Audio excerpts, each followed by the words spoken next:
The European Union was created as a result of post-war cooperation in Europe to ensure peace, prosperity and stability on the continent. Although the organization was created to provide a level playing field for all member countries, it wasn't long before nations like France, Germany, the UK and Italy established their predominance in the EU order after the horrors of World War II had faded. Well, the Russian-Ukraine war has altered the dynamics for good, and rebel member states are rising against the unfair hegemony of stronger states, which would probably be the end of the EU. Hi and welcome to TFI Global. I'm your host Atul Mishra. If you're watching us on YouTube, please hit the subscribe button and press the bell icon to receive all the latest updates. If you're watching us on Facebook, do like the video and subscribe to the page. You can also download our video apps. The link is in the description section. Let's begin with the video report. The EU was indeed a strong grouping for a very long time. But to tell you the truth, the war in Ukraine has changed everything. The closely knit community of nations that pledge solidarity is not so close anymore. Multiple nations are on the brink of rebellion, and rightfully so. Poland, although it did initially support the EU in its efforts against Russia, the EU's unfair behavior soon sidelined Poland from the effort. As a consequence of its hefty support to Ukraine, Warsaw is now in the grip of a record-high inflation, swirling at the highest rates in a quarter of a century. Understandably, Poland's leaders are slowly coming to a consensus with the realities of the world and are starting to take an anti-EU stance. Poland has been increasingly distant from NATO under the latter's discriminatory policies against it.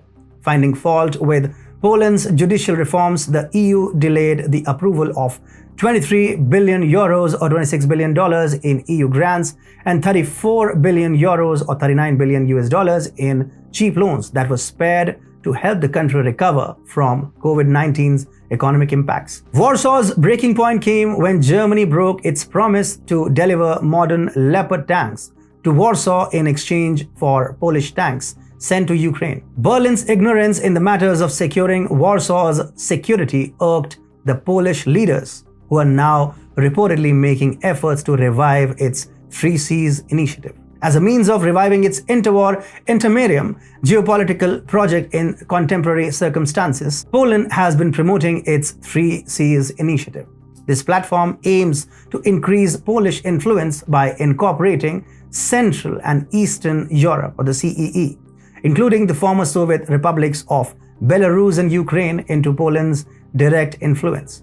Together, the proposed grouping would include 12 states lying inside of a triangular formation between three seas: Adriatic Sea, Black Sea and Baltic Sea. Berlin is under a lot of pressure owing to an ongoing energy crisis and is going towards rapid deindustrialization, and this would be the perfect time to quash Germany's hegemony in the EU. The Polish Prime Minister Morawiecki is hitting Germany hard whenever it can, and recently branded Germany as an unreliable ally after the latter refused Ukraine a bunch of battle tanks. Germany's attempt to make things right with Russia by distancing itself from the war reportedly has troubled Biden, who would not allow any European ally to pull back its support.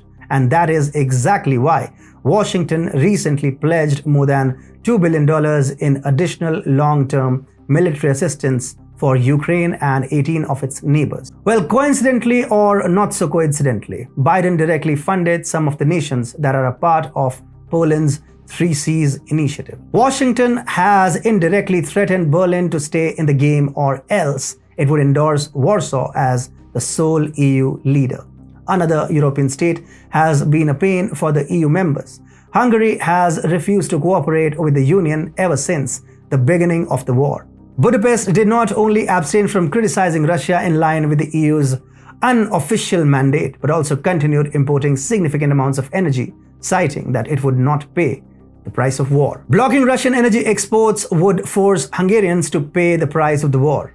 Prime Minister of Hungary, Viktor Orban, said, "Nothing that 85% of Hungary's gas and more than 60% of its oil come from Russia." Orban even went on to make a very strong statement that announced his view that predicts the EU's ultimate collapse by 2030. You see, two regional powers are locking horns with the EU leadership, which in turn is supported by the very orchestrator of the tragedy, the US. This indeed marks the beginning of the end for the EU.